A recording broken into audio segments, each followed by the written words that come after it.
So hey guys, and welcome to another Warframe video. And I don't know, I felt like this video needed a little bit of an intro with some nice music, so I hope you enjoyed that. Now, as you can see, I finally took my Ivara and my Redeemer builds for a stress test to see how far I can go with them in a survival, and I chose the mission Nuovo on Ceres, which is a Grenier survival. Now, this is something that I really wanted to try basically ever since Ivara came out and I saw how Prowl works and I was really interested in it.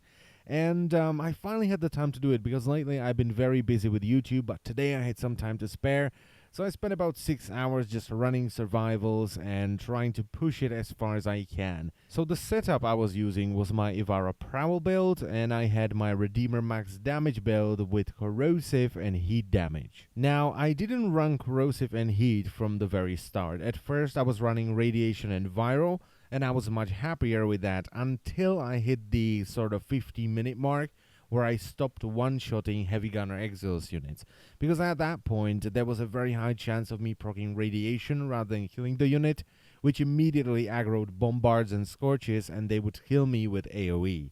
So unfortunately, I had to switch to corrosive and heat, which was ultimately my downfall, because after about an hour, I simply did not have enough damage to kill the Eximus bombards and napalms. I tried compensating for this a little bit by equipping my Dread with radiation damage, so when I would pull out my Artemis bow, I would still do radiation damage, which would do much more damage to bombards and napalms that have alloy armor, but that eventually ended up killing me as well.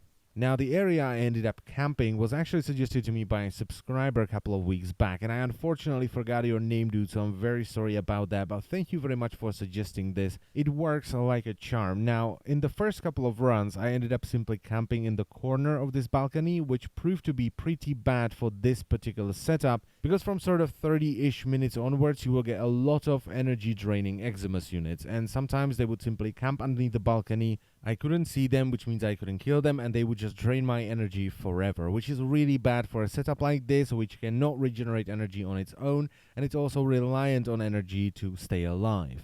But as you can see in the footage, I was able to solve that issue by using a zipline arrow, and this zipline arrow actually proved more useful than I thought it would be. So first of all, I was able to spot and kill the energy draining Eximus units much faster because I had a better view of the room below. Second of all, I was also able to spot rollers that got stuck around the room and just decreased my spawns. And third of all, it was incredibly useful for managing life support and energy because Carrier won't vacuum anything to you if you're on a zipline. And that's very important in long endless runs because as you go further in, you are killing enemies slower, which means they're spawning slower, which means you're getting fewer items. So you really don't want to waste life support, and with this build you cannot stop enemies from dropping life support because you're constantly stealing it with Prowl. So if you're doing well for a while and you have full life support, you will end up wasting a lot of it because Carrier will still vacuum into you. And the same thing with this build also applies with energy because you're constantly draining energy with Prowl. So now that I'm thinking about it in retrospect, I probably should have picked a different Sentinel, and I would be able to manage life support and energy much better by simply picking it up myself. And one more thing that actually proved very good with the zipline arrow is that I was able to steal items from enemies that were below me. I didn't have to wait for them to jump up,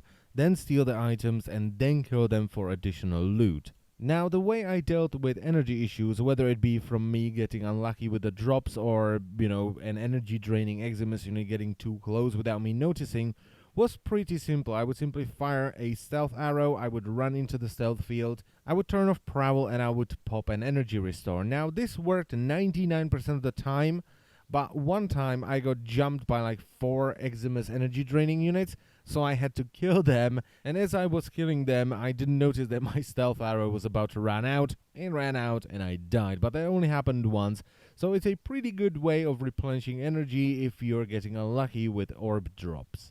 So overall, I'm actually pretty impressed with this setup, even though it didn't go too far into the survival. I was only able to last for about an hour, and then it all started going pear-shaped, and the Eximus unit just became too strong. However, I think it has a lot to do with the fact that I fought the Grenier, because Grenier have 2 different types of heavy units. They have heavy gunners, which have ferrite armor, and for that you need corrosive damage, which is fine, but they also have bombards and napalms, which have alloy armor, and you need radiation for that. And as I've said already, radiation in this kind of run with this kind of setup is more likely to kill you than them because of all the splash damage. What I'm most impressed with though is the Redeemer build, because when I was firing at the correct units, so at heavy gunners when I had corrosive damage, or bombards and napalms when I had radiation damage, I was able to one-shot level 150 Eximus units every time without a headshot. So right now, I am very interested to see how this build will perform versus another faction that doesn't have two different types of heavy units and doesn't require bloody radiation damage. And that's pretty much it for the video. Now, I would like to know if you guys would enjoy these types of videos sort of every now and then, when I have a little bit of time and I can take a setup and I can try it out in like an endless run. And, then give you my opinion on it and sort of the experience I had with it, alright? So please let me know in the comment section below this video. I thank you very much for watching, as always, and I will see you next time. Bye-bye.